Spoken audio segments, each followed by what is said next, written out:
Community guide here, and Romel. Hello. Good So afternoon. first of all, we would like to welcome you to Al Sabang Mangrove Paddle Boat Tour. Please welcome everyone.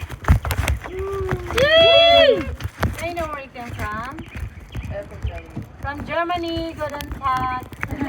You, sir, ma'am.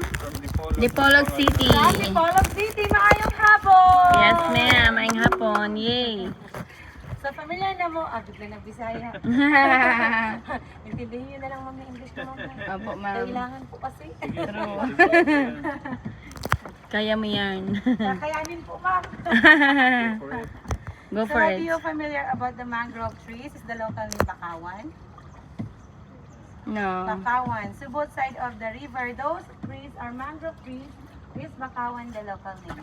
That the word of mangrove that is came from two Malay dialect that the man people grow forest. Mangrove people forest because the trees looks like human that walking. That's why mangrove is people forest.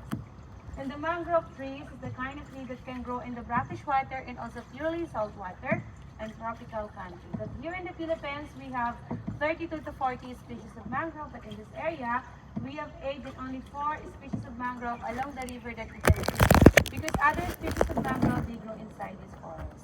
And those 4 species are male, female, kabige, and busain that you can easily distinguish through their leaves, bark, and also through their roots formation. Now please look on your right side. The leaves that's more wider and bigger. The wider leaves and bigger leaves. Oh, monkey is a female mangrove. There's a monkey on Where's the the right monkey? side. That's They're family. male macaque. Wala ko na. Oh, Oh, right there. Even it's high Hi, tide, still see monkey. monkey. Oh, right there. There's one. Oh, that's so There's cute. there's a lot riding in the boat, right? That's why the monkey come out. They feel the blood.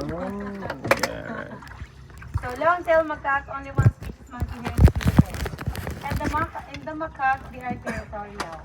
When they cross, they fight because they fight for their territory. But the monkey here po not aggressive, not like the monkey in underground river. So you're not allowed to feed the monkey kasi that's why the monkey become aggressive. So that the monkey they will not become aggressive.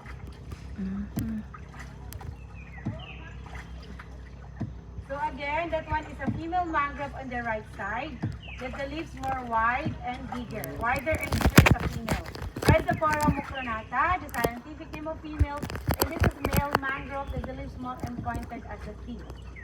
Male mangrove or Rhizophora apiculata, the scientific name of male mangrove. But those male and female mangrove, they are self-germinated tree, so no cross-pollination happening to them. We call it only male-female mangrove so that it is easy to distinguish. So both male and female mangrove, they bear fruits, but all the fruit of the mangrove here is not edible for human, so just for the wildlife animals like monkey. So only the monkey can eat the fruit of mangrove because the taste is bitter. The bird singing. So the length of this river is 2 kilometers, and this is 30 minutes back and forth.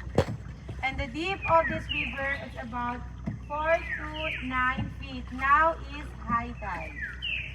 So now inside full of water, covered by water, because it's high tide. And this is Sabang River. The name of this river and the water of the river is brackish water. So brackish water is the combination of fresh and salt water. The salt water coming from the sea and fresh water coming from the mountain. So brackish water is the meaning word of Sabang. Salt, Sabang is fresh water. Because say Sabang, because they get from the water combination of the river, word Sabang. So the mangrove forest is the natural habitat of a different wildlife animals. Like snake, monkey, monitor lizard, squirrel, pangolin, sea otter, and also birds. So here in the mangrove area, we have 168 species of the birds. Like that bird, rongo, up there. So the best time actually for the bird watching is early morning. But no crocodile in this river. Yeah, that's what I'm asking. No crocodile. So the Sabang Mangrove Paddle Boat Tour po was established last December for year 2000. Then the crocodile is first. Can't solve if there's a crocodile here. Then according to them, it's no crocodile because the river not too wide and deep and full of roots beside of the river. Then the crocodile, they're cold-blooded animal, so they need sunlight. But in this area, they're not possible to get sunlight because they will drop in the roots of that mangrove. So that's why no crocodile in here. But southern part of Palawan and Balabac, there's a crocodile. The fresh and saltwater crocodile. And Balabac, Rizal, Palawan. But there's fish. Fish in here. Mangrove snapper. There's a grouper fish, milkfish, mullet, tilapia, talakito, needle, popper, stingray. Aside the fish, there's the mud crab, mud clam, oysters, and kanila. Have you heard about tamilok? No. Tamilok is a delicacy food in Palawan that you can get inside the lot of mangrove. Then you can eat it raw like kilawin with the vinegar, calamansi, onion, and ginger. Tastes like an oyster. That is rich and protein in aphrodisiac. Sir, ma'am, there's a snake right up there. Where? Up there, on the right side. Ano ba? Right there. So that is mangrove snake ventura, the local name. Boyga del Dropila, the scientific name. No poison, but mildly venomous. Hindi naman sila lulundag. Are they gonna jump or no? No. Doesn't jump. Sleeping. They're just They love sleep whole day po yan. Kasi that is not pronouncing. At night, the snake go in the water, hunt small fish before the sunrise, go back and sleep. Then aside the mangrove snake po, sometimes there's also here python, king cobra, and also viper, green viper. Because this is their habitat. But even this is their habitat, sometimes you can see them, but sometimes no. Because they are wildlife animals, not in the cage, and this area is so wide. And that is Roger, it's a bamboo boardwalk funded by Forest Foundation Philippines. The length is 100 meters, going behind the limestone mountain, serve as bird watching area early morning. So that's for the bird watching area. But now the boardwalk is under repair because it's already broken. Because you know it's only bamboo. We are inside in the national park. They're not allowed here to cut any kind of trees, and that bamboo is not a tree because that is a member of the grass. So that's why only bamboo that allowed us to build the boardwalk. Now we are approaching the century-old Charles mangrove trees. Those are century-old mangrove that according to the tree experts, the estimated average is more than 200 years. So this is untouchable nature and natural nature. The trees not planted by human or natural way. But anyway, the mangrove trees is easy to plant but it's slowly to grow. Because the mangrove trees are belong to the hardwood. So that is hardwood. So that's why before the mangrove, that is first was our number one to build material for house, furniture, charcoal, firewood, and also electric poles. You know charcoal? Yeah. I think they know. Do you guys know charcoal? Right? For grilling? When you grill. Yes. You just don't know the English word probably. Because Yeah, what's it called? What word? That could be another term for Maybe charcoal. yes, you have another one, like blasting. For grilling, just for grilling. Yes, for grilling. You have to put fire in I it. think, And yeah. grill. Oh, yeah. That we know, for yeah. grilling. Yes, that's So we don't know the English word for that. Yeah, it's charcoal. and also electric poles. Oh, electric Mostly poles. ng kuryente po. Yeah, because they're Opo. straight. Yes. So that's why before po here in the Philippines, we have 500,000 hectares of mangrove forest. Then according to the last survey that was last year 2000, there's only 120,000 hectares of mangrove forest left. So almost 380 was gone. This is before the people become the mangrove. But the largest damage, they can convert into fish ponds. Or fish pond, they call now fish, our national fish. But anyway, that was before. Because now, the mangrove, this is already. Okay. Then out of 120,000 hectares of mangrove forest in the Philippines, 48,000 hectares found here in province of Palawan. So Ah. Palawan is the biggest or wider mangrove forest in the Philippines. So that's why 60% fish in Manila coming from Palawan. Yes, because the 1 hectare of mangrove area like this produce fish 1.8 tons of fish per year.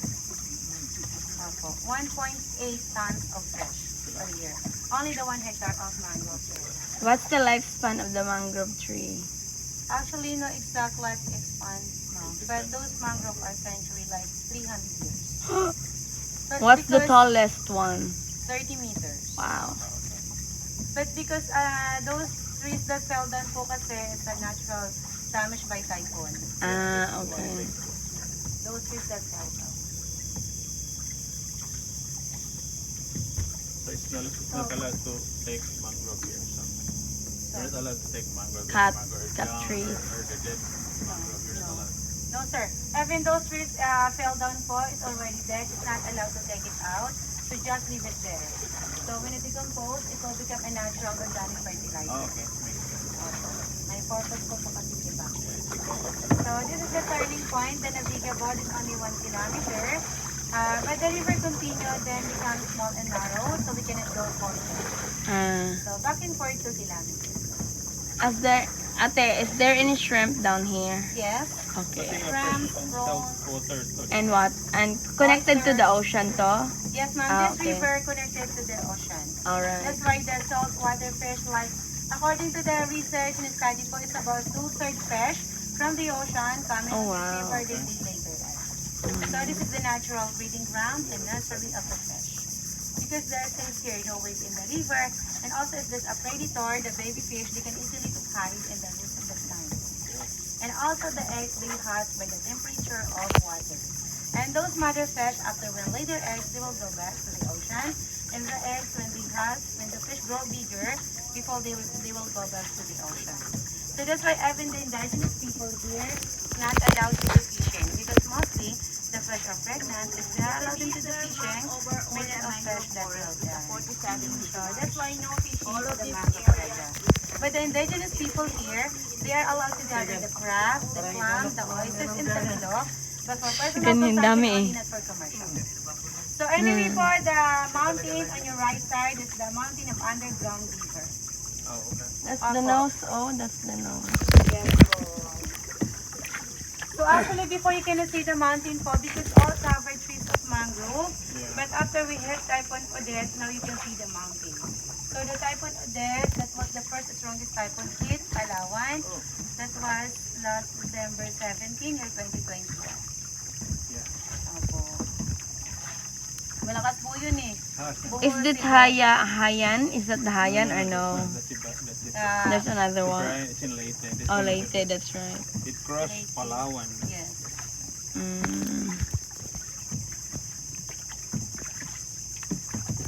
Bira lang mo bagyo dito. Hira ganit. Are you from here, ate? From Yes, Palawan? born and raised here in Palawan. But I feel like you know how to speak Bisaya. Yes, ma'am, because both my parents from Masbate. Ah, But okay. because my father who was fisherman, so he came here. Migrated. Then he decided to live here because there's a lot of fish in Palawan. Ah, Born and raised, then I have husband and 5 children. How many husbands? wow. Only one.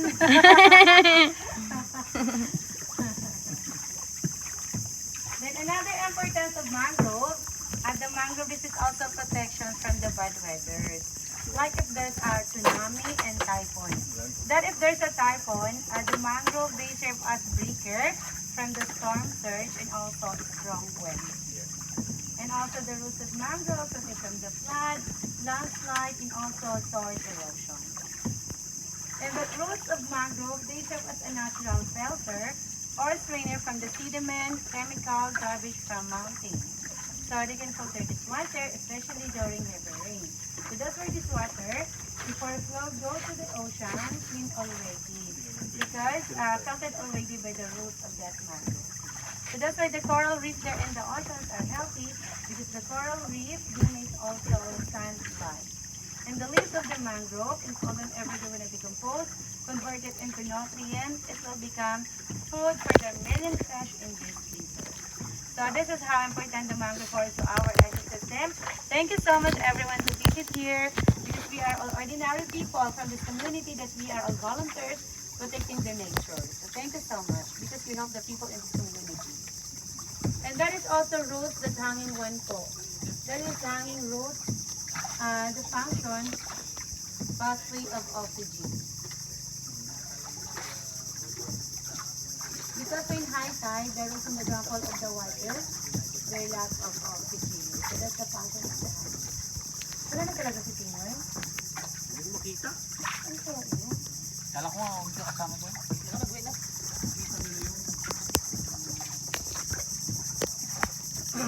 So that rock on the right side naman po is a limestone, and that limestone part of underground river. That's why this area is the deepest part area of this river. Now, 9 feet. Apo, at this high tide.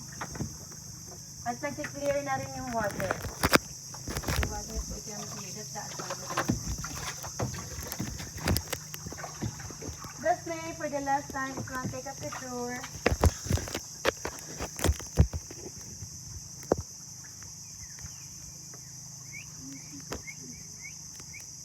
Ito yung ulo.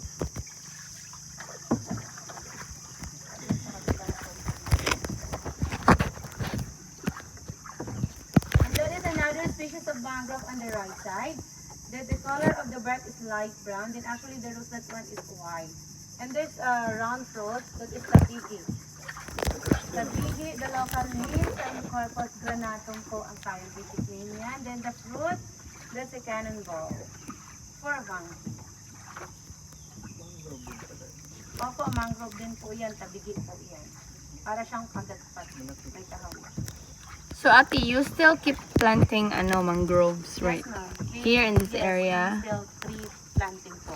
How much is the one mangrove tree? They take mango. You just take it from the, okay. From we plant mangrove, part of Princesa, but outside here, not in this area. Oh. But ate, where did you get The the seeds seeds? from the mangrove trees. Ito may seeds ito? Yes, ma'am. Not the stem. This one. This is the seed of mangrove. Ah. Yes. So this is the seed of the female mangrove or Rhizophora mucronata. It's like the of malunggay, right? Yes, it looks like fruit of moringa. Yeah. This one. Yeah. So this is the fish, So, paano the yan? seeds. Paano yung itanim? You have to put We it. just stick on the mud and they grow. So at the inside are the seeds and then you have to dry it pa? Or no? You can plant even like this. Ah, really? Ma'am, you don't have to dry it. But How then, could you take that? when you plant it, it should be water? I mean, you have to take out of the harvest. How to harvest that one? How to harvest? You will just collect the seeds floating in the water. No, I mean, you have to. Oh, it will just Yes, float just- in the water? Yes. It will just fall Kasi from the when they tree? get matured, ma'am, they fill na lang in the water, then we collect them. And then you put that one where you planted it, Yes. right? Yes. So ate, when you plant it, there should be like some water and soil? Yes, Or the greenhead. right here, for Covered by the example? brackish water and So also it depends on the. purely salt water. Ah. But fresh water, the mangrove not survive. Oh, So it should really? be Yes. fresh. Should be Fresh, brackish Salted water and purely water. salt water. So the mangrove grow in the purely salt water. That's right. Eh, But but once- why is it here? Is it salty or This is both? yes, ma'am. This is salty water, but not as salty in the sea water. Yeah, that's what So I'm this is thinking. brackish water, ma'am. Brackish water is the combination of fresh and salt water. Okay. And then actually ito sa dagat. Nag-research na ba kung mag-English? Patay ka. Ganun na po, ma'am. Di, interesting kasi siya. Ako. So like, is it easy? How easy is it when you Very plant the easy. tree? Which one? Easy to That grow one. or easy to plant? Easy to plant, the Yes, very seed? easy to plant. You just like stick on the mud, put on the mud, then they grow. How many percent would grow? Everybody or depending? Actually, everybody, because the mangrove, easy to plant, but slowly to grow. Madaling itanim po, madaling mabuhay. So how long it will Because we tried ate, But very nag-plant low, kami. sir. Yeah. It's like a month before you see few leaves. Ah, a month already. We tried to plant but a lot of it died in my place in Mindanao Island. Yeah. natutubo sa Bukana. Yes, yes, sa Bukana. Yun nga po, yung mga seeds from the branch po, when they get matured po, they fell down here, the deepest part area of the river, they will not survive. Because they don't reach the mud. Now the seeds po, it will floating, it will bring the current going to the sea. When the waves brought into the shore, they can grow slowly. Tutubo nga po yan, kahit sa mga shoreline, sa Ito, Bukana. yeah. Mostly naman. Yes, wag lang po malaruan naman. mga bata or maano ng mga buo. Mostly naman nasa kwan. Yes. So 1 month, yeah. There's a lot also of mangrove in Usama. Kasi po yung matataas na yan, mga century old growth na po yan. It's like sa isang taon, only 1 inch lang yung tinataas ng mangrove. Matagal. Matagal po sir, kasi nga po diba hardwood. Napakakunat, matigas ang kahoy. Maganda tong kahoy. That's why they're using it for furnitures. Yes ma'am, that's right. Furniture, houses, electric poles. Are they allowed to cut trees and then No, plant no. again? No, No. no ma'am, this is prohibited, protected all over in the Philippines. By And UNESCO. Palawan, by Not just UNESCO, only in yes. Palawan. Buong Pilipinas na po Buong yan, Pilipinas. protected na yung mangrove forest, bawal na po yung magputol. Okay. Tulong naman kasi ito sa bahay. Yeah, it helps with the Ganyan po. bug. Thank you so much. Aside from Okay. giving information about the importance of mangrove forest to our ecosystem po, we will sing for you our mangrove song. The song they give from the Filipino folk song, Butterfly in the Forest, or Paro-Parong Bukid. Okay. Saan ako ma'am? Aron mahuma na. Ay ma'am, Okay. sa Maki po pala. O, anuhan niyo po ang dami. Kakanta din yung Alright. mangrove song. Aron mahuma na ang akong ka-nosebleed ba? Dito hara to puro Pinoy. We'll help you sing, ate. Hi, monkey. Oh, kami may darling in barangay Kabayugan. We could see and watch on the old unique mangrove trees.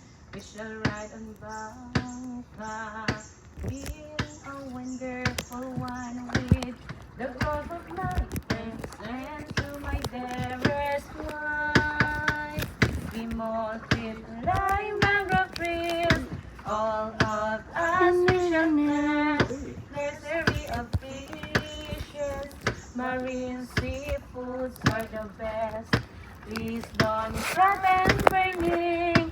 We must love and caring shell, fish, crab and fishes comes through this unique place. Kami look the special test, hey! Lobsters now are the best, hey! Oysters are delicious, all of them nutritious. We must love and caring all aqua living things to support the livelihood and the source of mangrove. Namilok na masarap, uy! Tipo na mailap, uy! Talabang malasa at lupa na biyay. Ating pagyayanin, yamang dagat natin, tulong sa mahirap, kapakawan galing. Yay! Thank you, my friends. You are always welcome and mangrove again. Next year you will be come back again. We are waiting for you all the time. Thank you so much. So Thank it's all you. about mangrove Depende sa iyong tour. Once again, I'm Jinky and Romel. Thank you. Thank you. Thank you. Nice song. Yeah, naman ako. Ano yun? Talaba, wow. Oysters, right? Yes. Whatever you see down there that are blackish shell, those are oysters. Are you allowed to get oysters here, no? No, only the indigenous people, ma. They're allowed. Oh, they're allowed? Allowed. You're allowed to gather the oysters, the crab, the clam. I think they own the place. But for personal consumption only, not for commercial. But Yeah. fishing here, even the indigenous people, Not not allowed. allowed. What do